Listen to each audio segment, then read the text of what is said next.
وہ نہ ہمیں مل سکتے ہیں اور نہ ہی ہم جو ہے وہ ادا کر سکتے ہیں. اچھا مفتی طاہا عتیق صاحب، سر آپ سے میں سوال کروں گا، جو وقفے سے پہلے بھی ایک لنک دیا تھا میں نے، کہ ایمان کی جو کمی ہے وہ اس کا اندازہ کیسے لگایا جائے؟ کیونکہ ہر انسان خود میں اپنے آپ کو مکمل سمجھتا ہے. جب وہ مکمل سمجھتا ہے تو اسے کمی کہاں سے نظر آئے گی؟ تو کیا کوئی اس کا کوئی پیمانہ ہے ایسا جو جس سے باقی اندازہ ہو سکے کہ ہاں میں ہی غلط ہوں شاید؟ یہاں پر 2-3 باتیں سمجھنے کی ضرورت ہے. پہلی بات تو یہ ہے کہ جو ایمان کی کمی کو سمجھنے کا پیمانہ ہے وہ ظاہر ہے کوئی ایسا پیمانہ تو نہیں جو نظر آنے والا ہو. چاہیے لیکن اپنے اعمال کو بندہ دیکھ سکتا ہے. میں ایک بات کہا کرتا ہوں کہ ہم کوئی بھی عمل اسی لیے چھوڑتے ہیں کہ وہ سنت عمل ہے، چھوڑ دیتے ہیں، اور صحابہ اس لیے پکڑتے تھے کہ یہ سنت ہے. سبحان اللہ. دوسری بات یہ ہے کہ آپ اس کو مثال سے یوں سمجھیے کہ آپ کے پاس ایک آپ نے گٹھڑی سی سر پر رکھی ہے اور ایک ہاتھ میں. یوں سمجھ لیں کہ جو آپ کی سر والی گٹھڑی ہے وہ دنیا ہے اور ہاتھ والی جو گٹھڑی ہے یہ دین ہے. یا اس کا الٹ کر لیں، جو سر والی ہے وہ دین ہے اور جو ہاتھ والی ہے وہ دنیا ہے. تو صحابہ کیا کرتے تھے، یہ مثال سے سمجھنے کے لیے، صحابہ کیا کرتے تھے کہ جب بھی دین کو کوئی معاملہ پیش آتا تو دنیا کی گٹھڑی پھینک دیتے تھے. اور ہم کیا کرتے ہیں کہ جب بھی دنیا کو کوئی معاملہ آتا تو ہم اس سر والی گٹھڑی کی فکر نہیں کرتے، ہم اس کو پکڑنے میں لگ جاتے ہیں. تو ہمارا جو پیمانہ ہے ایمان کو سمجھنے کا وہ یہ کہ ہم اپنے اعمال کو دیکھیں. جناب رسول اللہ نے جو بھی حقوق العباد کو بیان کیا، حقوق اللہ اور حقوق العباد، اگر آپ اس کو شرعی اعتبار سے اس کو اگر آپ الگ کرنے کی کوشش کریں، پرسنٹیج کے حساب سے الگ کرنے کی کوشش کریں، تو اس کے اندر دین کا 75 سے 80% وہ حصہ نکلتا ہے جو جس کا تعلق حقوق العباد سے ہے، حقوق العبد سے ہے، جو یعنی بندہ جب تک معاف نہ کرے وہ معاف نہیں ہوتا. اللہ رب العزت تو اپنا حق معاف فرما دیں گے، لیکن بندہ جب تک، لیکن ہم 80% کی فکر نہیں کرتے. تو ہم اپنے اعمال کے ذریعے میں اپنے آپ کو جانچیں کہ ہمارے اعمال میں کس قدر پختگی ہے، ہمارے اعمال میں کس قدر تازگی ہے. اگر علماء نے لکھا ہے کہ اگر آپ ایک نماز پڑھتے ہیں اور دوسری نماز کی آپ کو توفیق نہیں ہو رہی تو آپ دل میں یہ بات سوچ لیں کہ پہلی نماز آپ کے رب کو پسند نہیں ہے یا آپ کو دوبارہ نہیں بلائے گا. ان چیزوں کے ذریعے آپ اپنے ایمان کو جانچیں، آپ اپنے آپ کو جانچیں کہ آپ اور دوسری بات یہ ہے، ہمارے اندر جو سب سے بڑی کوتاہی ہے کہ ہم پوری دنیا کا ہر کام جانتے ہیں سوائے اپنے کام کے. واہ واہ واہ. ہم اگر اپنے کام پہ فوکس کر لیں اور دنیا کے کام کو چھوڑ دیں تو سارے کام درست ہو جائیں گے. ہم میں سے ہر شخص ایک سبزی والا ہے یا کوئی گاڑی چلانے والا ہے، ٹیکسی والا ہے یا اور کوئی دیگر کام کرنے والا ہے، وہ اپنے کام کو چھوڑ کر دوسرے کو مشورہ دے گا. جناب صدر صاحب کو یوں کرنا چاہیے، وزیر اعظم صاحب کو یوں کرنا. بھائی آپ کی وہ مشورے کا مطلوب نہیں ہے، آپ کا مشورہ انہیں نہیں چاہیے. آپ جو کام کریں اس پر فوکس کریں، اسی کو بہتر کریں. جب تک ہر فرد اپنی انفرادی تبدیلی کی کوشش نہیں کرے کچھ نہیں ہو سکتا. کوئی اسلامی نظام نہیں ہوتا، صرف اسلامی نظام وہی ہے کہ جب آپ اپنی ذات کو تبدیل کریں. کوئی ڈنڈے کی ضرورت نہیں ہے، ہر شخص تبدیل ہونا شروع ہو جائے، اپنے گھر کو تبدیل کرے، اپنے آس پاس کے 10 افراد کو تبدیل کرے. اگر 3 کروڑ افراد اس کی کوشش کرتے ہیں کہ ہم اپنے آپ کو تبدیل کریں گے، 12 کروڑ لوگوں 22 کروڑ میں سے ایک فرد 3 کروڑ میں سے 5 بندے تو ہوں گے اس کے آس پاس. صحیح ہے. کتنی بڑی تبدیلی آ جائے گی. تو انفرادی تبدیلی یہ اصل چیز ہے. جب تک اس کو ہم بدلنے کی کوشش نہیں کریں گے، فرداً ذمہ داری قبول کرنے کی بھی ضرورت ہے کہ یس مجھے احساس ذمہ داری کی ضرورت ہے، احساس ذمہ داری ہونی چاہیے. حضور آپ کی جانب آؤں گا. آپ اسی حوالے سے کچھ کہنا چاہیں گے؟ کیونکہ یہ میں چاہتا ہوں کہ اس میں سب کا موقف جو ہے وہ شامل کروں. جی ایک بڑی خوبصورت بات کی انہوں نے، اور انہی کی بات کو آگے بڑھاتے ہوئے میں کچھ عرض کروں گا. ایمان کی کمی کا تجزیہ کیسے پتہ چلے کہ بندے کے اندر ایمان ہے یا نہیں؟ اصل مسئلہ یہ ہے کہ ہم نے اپنے ایمان کو جانچنے کا پیمانہ خود کو قرار دے رکھا. اس لیے یہ سارے مسائل پیدا ہوتے ہیں کہ میں خود اپنے ایمان کو تجزیہ کر رہا ہوں، میں خود جانچ رہا ہوں، میں خود سوچ رہا ہوں کہ بھائی میں تو بڑا مومن آدمی ہوں. اصل میں خود پیمانہ نہیں ہوں. میرے ایمان کو جانچنے کا پیمانہ مفتی صاحب ہیں، میرے آس پاس کے لوگ ہیں، میرے دوست احباب ہیں، میرے گھر والے ہیں، میرے جاننے والے ہیں، میرے پیچھے نماز پڑھنے والے ہیں، میری مجلس میں شرکت کرنے والے ہیں. وہ دیکھیں گے کہ بھئی یہ بندہ کیسا ہے. اور ایمان کا تعلق ہمیشہ ہوتا ہے دل سے. اعتقاد ایمان کا تعلق اعضاء و جوارح سے تو ہوتا نہیں، لیکن برتن کے یہ پچھلی بات جو آپ نے ابھی کی ہے کہ وہ جو آپ کی سراؤنڈنگ میں جو لوگ ہیں اصل پیمانہ وہ ہیں، مگر آپ اپنی سراؤنڈنگ میں بھی ہمیشہ وہی لوگ ہی رکھتے ہیں جو آپ کو پسند کرتے ہیں. جو آپ کو پسند نہیں کرتے آپ ان سے دوسری دفعہ ملتے بھی نہیں. نہیں تو وہ پھر وہ بتائیں گے کہ بھئی یہ کیسا آدمی ہے. اگر اچھا، میرے ان سے اندر پوچھا جائے جو جی، پسند نہیں وہ کرتا بتائیں ہے گے کہ یہ کیسا آدمی ہے. دیکھیے مولا امیر المومنین علیہ السلام کے حوالے سے ایک واقعہ ملتا ہے کہ ایک بڑا نیک آدمی تھا، بہت اچھا آدمی تھا. لوگوں نے بڑی تعریف کی، کہا کہ حضور بڑا زبردست آدمی ہے یہ. مولانا نے کہیں پہ گورنر لگا دیا اس کو. اب ان کی ظاہری ایمان کو اور چیزوں کو دیکھ کے انہوں نے لگا دیا تھا کہیں گورنر. تو جب گورنری مل گئی، منصب مل گیا، تو اصلیت ان کی کھل کے سامنے آ گئی. اب کہیں پر جانے چینا چپٹی ہے، کہیں مار داڑ ہے، کبھی کچھ. تو لوگ آئے، کہا سرکار یہ تو بڑا خراب آدمی نکلا، بدل گیا یہ تو بڑا اچھا آدمی تھا، ہم نے اتنی تعریف کی تھی اور آپ نے یہاں گورنر بھی لگا دیا، اب تو بدل گیا. کہا بدل نہیں گیا، یہ بے نقاب ہو گیا ہے. ہاں یہ تھا ہی برا آدمی. جب کچھ صحیح موقع ملتا ہے تب پتہ چلتا ہے کتنا ایماندار ہے. جب تک موقع نہ ملے ہر آدمی شریف ہے. شرافت کا بھرم تب کھلتا ہے جب آدمی کو موقع مل جائے، معلوم ہوتا ہے کہ کتنا پانی میں. اس لیے کہ برتن سے وہی چیز چپکتی ہے جو اس کے اندر ہو. ایسا نہیں ہے کہ آدمی ایماندار ہو اور کام ہر کام جو ہے برا کرے، ممکن نہیں ہے. ایماندار ہے تو کام اچھا کرے گا. کام برا کر رہا ہے اور کہہ رہا ہے میرا تو دل پاک ہے بھائی، میری تو نیت صاف ہے. آج کل تو ہمارے ہاں تو سب سے بڑا وہ بہترین بہانہ یہ کہ نہیں میری نیت تو ٹھیک، کام برا کر رہے ہیں. ارے نیت تو آپ کے اگر ٹھیک ہے تو کام بھی تو اچھا ہونا چاہیے. جب آپ کا کام خراب ہے تو نیت بھی آپ کی خراب ہے. اس لیے کہ یہ یعنی آئینہ ہے آپ کا کام آپ کی نیت کے لیے.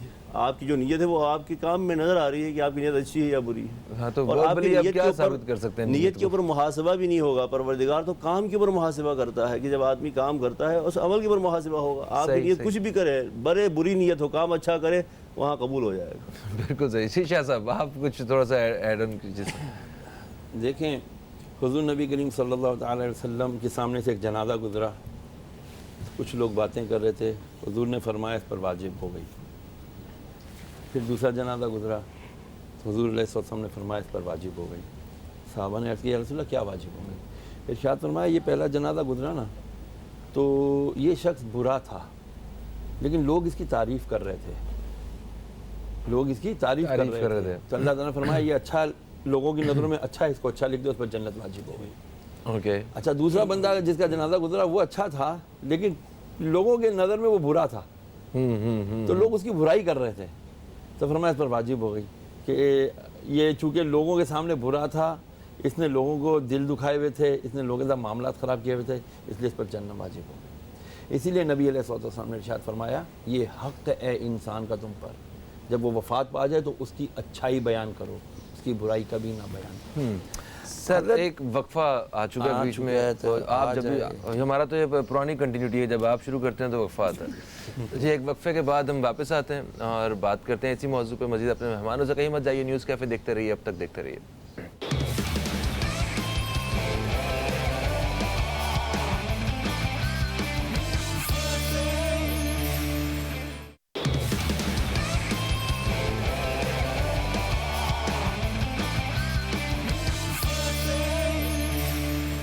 Welcome back. آپ دیکھ رہے ہیں نیوز کیفے، میں ہوں فہیم عباس. انسانی حقوق کے حوالے سے آج ہم بات کر رہے ہیں کہ دین اسلام میں جو فطری حقوق ہیں، بنیادی حقوق اور انسانی حقوق، ان کے بارے میں کیا کیا احکامات ہیں.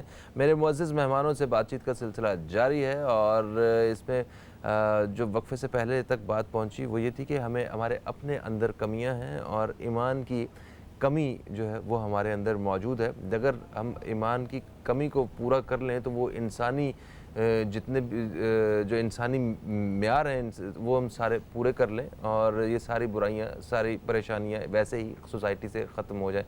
مگر یہ سب کچھ وہ جو کمیاں ہیں یہ پوری ہو سکتی ہیں صرف ایک ہی چیز سے، اور وہ ہے علم سے. اور علم یا جو صحیح جو ایک روح ہے دین کی، اگر اس سے ہم متعارف ہو جائیں تو پھر یہ سارے معاملات ٹھیک ہو سکتے ہیں. تو سید شہریار داؤد صاحب سے، کیونکہ بات چیت ان کے ساتھ جاری تھی اور رابطہ جب ہمارا ٹوٹا تھا تو ان سے بات کر رہے تھے اور بات مکمل نہیں ہو سکی تھی. سر میں ایک اور سوال آپ سے آپ کی خدمت میں پیش کر رہا ہوں. مجھے یہ بتائیے کہ عوام میں شعور اور آگاہی کو پیدا کرنے کے لیے علماء کرام کیا کردار ادا کر سکتے ہیں؟ دیکھیں یہ بات تو اب اظہر من الشمس ہے کہ اگر سنی جاتی ہے پاکستان میں ابھی بھی تو وہ علماء یا مولویوں کی سنی جاتی ہے. اچھی بری جڑی بھی ہوگی، جو بھی ہے اچھی ہیں بری جو بھی. اس میں وہ لطیفہ پھر نہیں سناؤں گا، نہ سنانا. ٹھیک ہے نا. اچھا اب صورتحال یہ ہے کہ ہم کہتے ہیں کہ جی ہم میل ڈومینیٹنگ نہیں, ہم still we are living in مولوی یا علماء ڈومینیٹنگ سوسائٹی, ٹھیک ہے نا. دیکھنا یہ ہوگا کہ کیا علماء ڈیلیور کر رہے ہیں, فرسٹ کوسچن. اگر تو وہ ڈیلیور کر رہے ہیں, جو یقیناً علماء حقہ کر رہے ہیں, بے شک وہ تھوڑے ہیں, صحیح ہے, کر رہے ہیں تبھی تو اب تک سلسلہ چل رہا ہے, بے شک. تو جو لوگ نہیں کر رہے اور still they are sitting on the مسند, ان کے بعد اگر ممبر ہے, ان کے بعد اگر مائک ہے, ان کے بعد اگر مسند ہے, تو دیکھنا یہ ہوگا کہ کیا ان سے وہ ممبر مائک مسند لے لی جائے. میں آپ کو عمر فاروق رضی اللہ تعالیٰ عنہ کی مثال دوں. وہ ایک دن آئے بازار میں گئے تو گندم کا ڈھیر تھا, دکاندار تھا, اس کے بعد گندم کا ڈھیر. آپ نے انگلیاں اندر داخل کی, اندر گندم گیلی تھی, اوپر کی گندم خشک تھی. آپ نے اس کو بلایا, فرمایا کیا تو بیع و شرع یعنی تجارت کے اصول جانتا ہے؟ کہتا ہے نہیں جانتا. ارشاد تو میں پہلی دفعہ چھوڑ رہا ہوں, نہیں تو تجھے 80 دورے لگواتا. جا پہلے جا کر ان لوگوں سے بیٹھ کر دین سیکھ جو تجھے بیع و شرع کے اصول سکھائیں. تو یہ تجارت کے اصول سیکھے بغیر ہم بڑے بڑے ملٹی نیشنل کمپنیاں چلا رہے ہوتے ہیں. ہم سب سوچ رہے ہوتے ہیں کہ کس طرح سے ہم اس کو ناجائز کو جائز قرار دے دیں. ہمیں وہی مولوی اچھا لگ رہا ہوتا ہے جو تھوڑے بہت پیسے لے کے مطلب کی بات فتویٰ دے کے ہمارے مطلب کی بات پوری کر دے, ہمیں مطمئن کر دے. یہاں تو مطمئن ہو جائیں گے, باہر کیا ہوگا.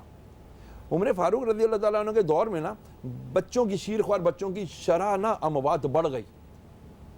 مدینے میں ایک نماز میں بچے کا جنازہ, دوسری نماز میں بچے کا جنازہ, تیسری نماز میں بچوں کے جنازے. کیا ہے بھائی؟ کوسچن کر دیا انہوں نے فوراً تھنک ٹینک سے اور اپنے امال سے, سارے ورکر سے. کہا جی بات یہ ہے کہ یہ بچے اس لیے مر رہے ہیں کہ جی جو مائیں ہیں نا, مائیں یہ سب گھروں میں کام کرتی ہیں, تو یہ صحیح طور پر اپنے بچوں کو فیڈ نہیں کرا پاتی. غربت اتنی ہے کہ ان کو جو ہے نا وہ پورا نہیں پڑتا, اس لیے جو ہے نا بچوں کو صحیح پراپر فیڈ نہیں مل رہا, پراپر لک آفٹر نہیں ہو رہی, وہ مر رہے ہیں. عمر فاروق رونے لگ گئے, یا اللہ اتنے بچوں کا خون مجھ پر آ گیا. آپ نے اسی وقت آرڈر کر دیا کہ جب تک 20 یعنی جو 2.5 سال کا 30 مہینے 2 سے 2.5 سال کا جو بچے کا فیڈنگ پیریڈ ہوتا ہے, یہ ماؤں کو کہو کہ تم کو گھر پہ تمہیں الاؤنس ملے گا, بچے کا الاؤنس ملے گا, جو آج ویسٹ دے رہا ہے. حقوق کی بات کرتے ہیں نا, اسلام نے سارے حقوق دیے ہیں. ہم ویسٹ کی ہر بات تو مان رہے ہیں, گندی بندی جو بھی ہے, جو انہوں نے ہم سے اچھی باتیں لے لی, چلو انہی کی سمجھ کے لے لو یار, واپس تو لو. تو یہ دیکھنا پڑے گا کہ ہم جو ہمارا علمی طبقہ, علماء طبقہ, وہ کیا ڈیلیور کر رہا ہے. ہم وہ تو کہہ رہے ہیں کہ جی عورتوں پردہ کرو, عورتوں پردہ کرو. وائی ناٹ مولوی سیئنگ دیٹ آلسو کہ میاں مرد حضرات, قرآن میں اللہ پہلے آپ سے کہہ رہا ہے کم آن, نگاہ نیچی رکھو, آنکھوں میں شرم حیا پیدا کرو. تو یہ مطلب ہے کہ ہمیں دیکھنا ہوگا کہ علماء کرام کے پاس, جن کے پاس ہم نہیں جا رہے, آج تو ہمیں ایک برج کی سخت ضرورت ہے کہ ہماری عوام علماء سے بہت دور ہے, اس کو برج کرنے کی ضرورت ہے. اور جو ریڈیکلزم جو بڑھا ہے, لیٹ می سے دیٹ, یہ اسی لیے بڑھا ہے, یہ شدت پسندی اسی لیے بڑھی ہے. جن شدت پسندوں نے اسلام کو سو کالڈ شدت پسند مذہب بنا کر کے جو پیش کیا ہے, میں اس کو کنڈیم کرتا ہوں, اس کی مذمت کرتا ہوں. اسلام قطعاً شدت پسندی کی اجازت نہیں دیتا. کیا بھول گئے جب یہودیوں کا ایک وفد آیا تھا نبی کریم علیہ السلام سے ملاقات کرنے, انہوں نے کہا اے محمد علیہ السلام ہماری عبادت کا وقت ہو گیا, تو مسجد نبوی کا ایک کونا نہیں صاف کروا دیا تھا حضور نبی کریم علیہ السلام نے. کیوں نہیں ہم یہ باتیں ڈیلیور کرتے ہیں؟ کیوں نہیں ہم ایسی اچھی بات ڈیلیور کرتے کہ جس سے کہ اپنائیت, محبت اور اخوت پیدا ہو. سر ٹھیک, یہ اگر بات ہو ہی رہی ہے تو اس میں ایک چھوٹی سی چیز میں ایک اور ایڈ کرنا چاہتا ہوں. میرے پاس کچھ یہاں پہ غیر مسلم وہ آئے, کیونکہ ہم نے بین المذاہبین کے حوالے سے میں نے کچھ نشستیں اپنی رکھی یہاں پہ شو میں, تو انہوں نے یہ کہا کہ ہم لوگ سارے جاتے ہیں, کبھی چرچ میں چلے جاتے ہیں ایسا, کبھی مندر میں چلے جاتے ہیں, کبھی گردوارے میں چلے جاتے ہیں, کبھی کہیں چلے جاتے ہیں, تو اب وہاں جا کے ہم سارے اکٹھے ایک بڑی خوبصورت ایک وہ شکل پیش کرتے ہیں کہ ہم انسانیت کے حوالے میں کم از کم اچھے انسان ضرور بن سکتے ہیں. ہمارا جو بھی مذہب ہے وہ ایک الگ معاملہ ہے, تو ایک اچھا میسج ڈیلیور ہوتا ہے. مگر ہم سب کو کبھی مسجد میں آ کے جو ہے نا وہ اکٹھا نہیں ہونے دیا جاتا. اور وہ یہ مجھے ایک سکھ صاحب نے, ہندو جو کمیونٹی سے تعلق رکھنے والے صاحب تھے, انہوں نے مجھ سے اختلاف کیا. یہ انٹرفیت والے آتے ہیں جی, تو مجھ سے وہ اختلاف کیا گیا. تو جب ہمارے پاس یہاں پہ دین اسلام میں وہ یہودیوں کے لیے وہ مسجد کا ایک کونا صاف کر کے ان کو پراپر وہ صاف